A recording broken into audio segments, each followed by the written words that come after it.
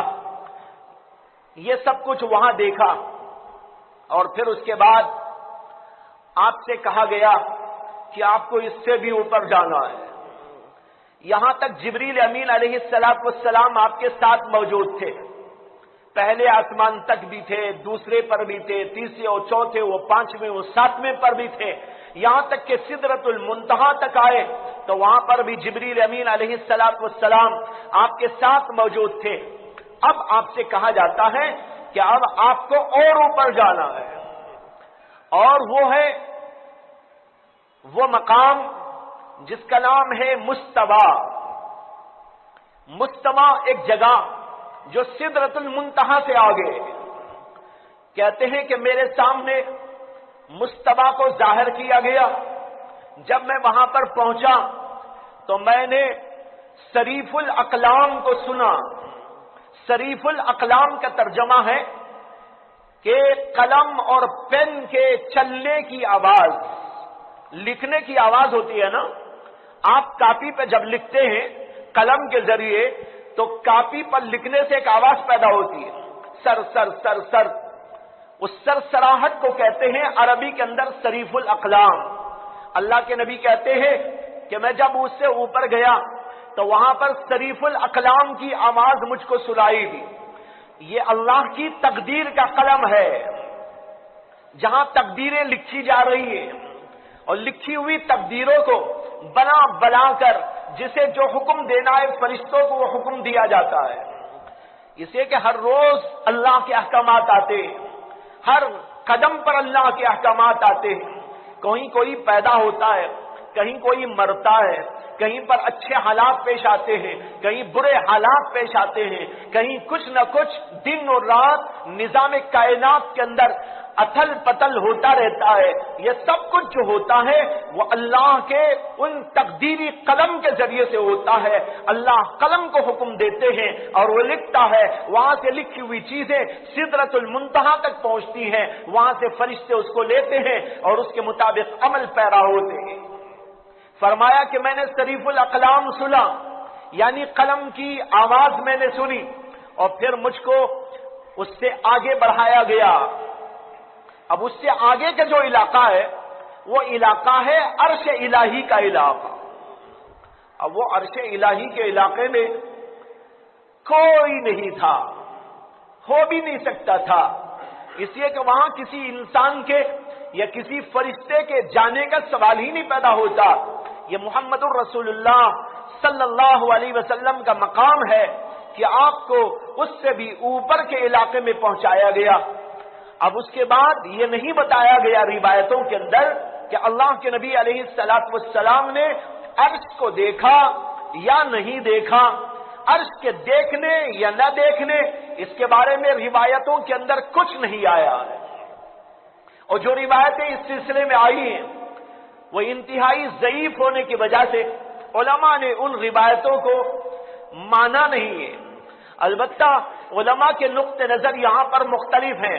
بعض علماء کہتے ہیں اللہ کے نبی علیہ السلام نے عرش کو بھی دیکھا، اور بعض علماء کہتے ہیں کہ اس کا ذکر جب نہیں آیا تو ہم اس کے بارے میں کچھ نہیں کہہ سکتے۔ اسی طرح ایک اختلاف علماء کا یہاں پر یہ ہے، اللہ کے نبی علیہ السلام جب آگے بڑھے تھے تو اللہ تبارک و تعالیٰ کا دیدار آپ کو ہوا تھا کہ نہیں ہوا؟ صحابہ میں سے حضرت عائشہ صدیقہ، حضرت ابو ہریرہ اور حضرت امیر معاویہ اور کچھ صحابہ کرام وہ ہیں جو کہتے ہیں کہ اللہ کے نبی علیہ السلام وہاں پر تشریف تو لے گئے تھے لیکن دیدار اللہ کا آپ کو نہیں ہوا۔ لیکن جمہور علماء، جمہور صحابہ یہ فرماتے ہیں کہ آپ کو جب وہاں تک بلایا گیا تو دراصل آپ کو اللہ کا دیدار بھی کرایا گیا۔